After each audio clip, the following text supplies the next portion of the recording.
పిల్లలారా, ప్రభువైన యేసుక్రీస్తు నామములో హృదయపూర్వక వందనాలండి. ముందుగా ఇంత మంచి సమయాన్ని ఇచ్చిన తండ్రి దేవునికి ప్రభువైన క్రీస్తు ద్వారా కృతజ్ఞతాస్తుతులు చెల్లిస్తున్నానండి. అందరూ బాగున్నారా? వాక్యం చదువుకొని ప్రార్థన చేసుకున్న తర్వాత పాటలోకి వెళ్దామండి. లూకా గారు రాసిన సువార్త 16వ అధ్యాయం. లూకా గారు రాసిన సువార్త 16వ అధ్యాయం 20 వచనం. అందుకు అబ్రహాము, కుమారుడా, నీవు నీ జీవితకాలమందు నీకు ఇష్టమైనట్టు సుఖము అనుభవించితివి, అలాగుననే లాజరు కష్టము అనుభవించినని జ్ఞాపకం చేసుకుని, ఇప్పుడైతే వాడు ఇక్కడ నెమ్మది పొందుతున్నాడు, నీవు యాతన పడుచున్నావు. ప్రార్థన చేస్తూ, పరలోకమందున్న మా తండ్రి, పరిశుద్ధ ప్రేమ గల తండ్రి, గొప్ప తండ్రి, యెహోవా తండ్రి, అయా మీ ప్రియ కుమారుడు యేసుక్రీస్తు ప్రభువారి ద్వారా కృతజ్ఞతాస్తుతులు చెల్లిస్తున్నాము నాయన. ఈ రాత్రి వేళ అందరితో మాట్లాడమని మా ప్రభువైన యేసుక్రీస్తు నామమున వేడుకుంటున్నాం తండ్రి. ఆమేన్. ప్రభువైన యేసుక్రీస్తు నామములో హృదయపూర్వక వందనాలండి. దేవుని కుమారుడు యేసుక్రీస్తు ప్రభువారి లోకానికి వచ్చిన తర్వాత పరలోక రాజ్యం సమీపిస్తుంది కనుక మారు మనసు పొందమని ప్రకటింప మొదలుపెట్టారు. అంశం పాఠం పేరు సుఖం, కష్టం. ఈ రెండింటిలో ఉన్న పరమార్థం. కష్టం, సుఖం, ఇందులో ఉన్న పరమార్థం ఏంటి? ఇక్కడ ధనవంతుడు, లాజరు, వీళ్ళిద్దరి సందర్భాల్లో చూస్తే ఎవరు అబ్రహాం గారు ఇక్కడ చెబుతున్న ఈ సందర్భం అంటే 16వ వచనంలో 25వ వచనంలో అబ్రహాము కుమారుడా అంటే అబ్రహాము గారు చెబుతున్నారు. ఎవరు చెబుతున్నారండి? ధనవంతుడు చెబుతున్నాడు, కుమారుడా, నీవు నీ జీవితకాలమందు నీకు ఇష్టమైనట్టు సుఖం అనుభవించావని. అంటే మన జీవితంలోని ఎప్పుడైతే సుఖపడతామో అది తర్వాతకి ఏం చేస్తుందంటే ప్రమాదానికి దారి తీస్తుంది. ధనవంతుడు తన ఇష్టానుసారంగా జీవించింది. డబ్బు ఉంది, అన్నీ ఉన్నాయి అని తన ఇష్టానుసారంగా తన జీవితకాలం అంతా కూడా దేవునికి భయపడకుండా, దేవునికి లోబడకుండా, ఆయన యందు భయభక్తులు లేకోకుండా తన ఇష్టానుసారంగా ఎలా పడితే అలా జీవించేసిండు ధనవంతుడు. లాజరు కష్టం అనుభవించింది.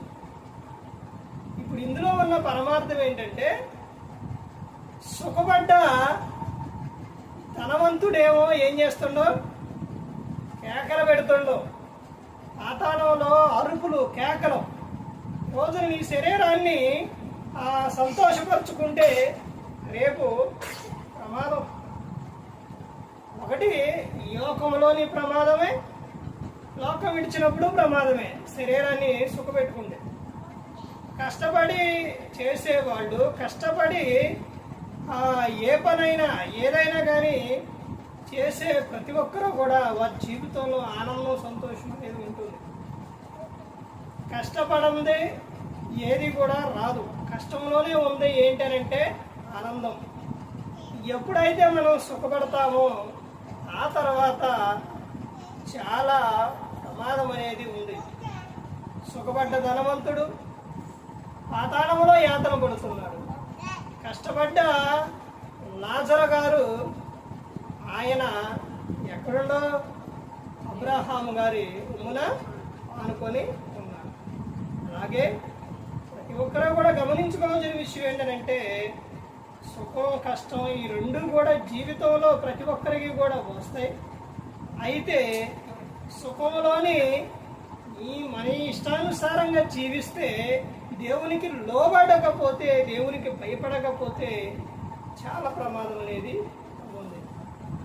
అదే కష్టం వచ్చినప్పుడు కష్టంలో దేవునికి మొరపెట్టుకుంటే, దేవుని యందు భయభక్తులు కలిగి ఉంటే, ఆయనలోనే ఉంటే లోకంలోనే ఆనందం ఉంది.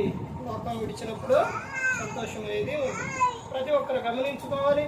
ఏ ఒక్కరు కూడా నశించి నరకానికి వెళ్ళిపోకూడదు. యేసుక్రీస్తు ప్రభువు ఈ లోకానికి వచ్చి మనందరి కోసం సిలువలో తన ప్రాణాన్ని పెట్టి ఉన్నారు. ఇంకా మీకు కావాలంటే గ్రంథంలోని చాలా విషయాలు ఉన్నాయి. యోగు గ్రంథంలో ఉన్నాయి, కీర్తన గ్రంథంలో ఉన్నాయి, తర్వాత కొరింథీయులకు రాసిన పత్రికలో ఉన్నాయి. ఒక సుఖం కష్టం అనేది అందరి జీవితాల్లో ఉంటుందండి. సేవ చేసే వారి జీవితంలోనే ఉంటుంది. మరి పిల్లలకి కూడా స్కూల్కి వెళ్ళేటప్పుడు ఉంటుంది. అలాగే యవనస్తులకు అనేది యవన ప్రాయానికి వచ్చినప్పుడు తమ ఇష్టానుసారంగా జీవిస్తే తర్వాత యవన ప్రాయంలో సుఖపడితే తర్వాత ఏమవుతుంది? కష్టపడాల్సి వస్తుంది. అలా అదేవిధంగా కష్టపడి చదువుకున్నప్పుడు తర్వాత సుఖపడతారు. అలాగే కష్టపడి చదువుకుంటే జాబ్ వస్తుంది, ఏదో ఒక ప్రైవేట్గానే చెప్పుకోవచ్చు, తర్వాత ఆనందం అనేది ఉంటుంది.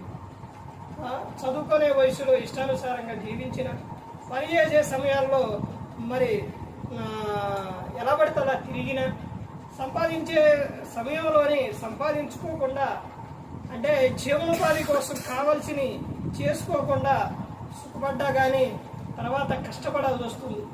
అందుకని యవనంలో ఉన్నప్పుడే, యవన ప్రాయంలో ఉన్నప్పుడే ఈ దేహాన్ని మనం కష్టపెడితే ఆ తర్వాత వృద్ధాప్యానికి వచ్చినప్పుడు సంతోషంగా సుఖంగా ఉంటుంది.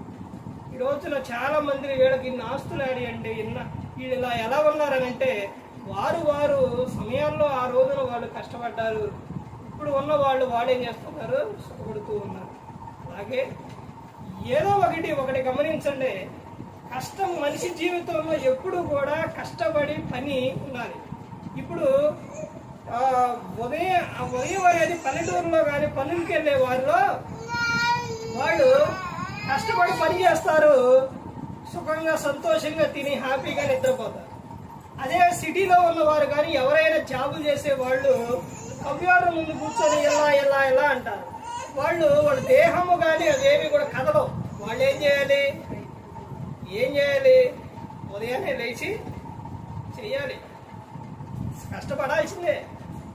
వాళ్ళైనా సుఖంగా ఒకవేళ జాబ్ వచ్చినప్పుడు ఇలా అని చేసినా, లేకపోతే సుఖంగా ఏదన్నా చేసినా కానీ తర్వాత ఏమవుతుందనంటే వాళ్ళు ఉదయాన్నే కష్టపడాలి. అలాగే ప్రతి ఒక్కరి జీవితంలో కూడా కష్టపడి మనం ఏదైనా చేసినప్పుడే తర్వాత సుఖపడతాం. ప్రతి ఒక్కరు గమనించుకోవాలి. ప్రతి ఒక్కరు కూడా క్రీస్తుని కొని నడుచుకున్న మీ లోకం ఇచ్చిన పరలోకానికి చేరుకుంటారు. మరి ఈ విధంగా నిలబెట్టి మాట్లాడించిన నేను దేవునికి కృతజ్ఞత స్తుతులు చెల్లిస్తూ ఇంతవరకు శ్రద్ధగా ఉన్న మీకు ప్రభు పేరున హృదయపూర్వకంగా చెల్లిస్తూ మాటలు అందరికీ వందనాలు.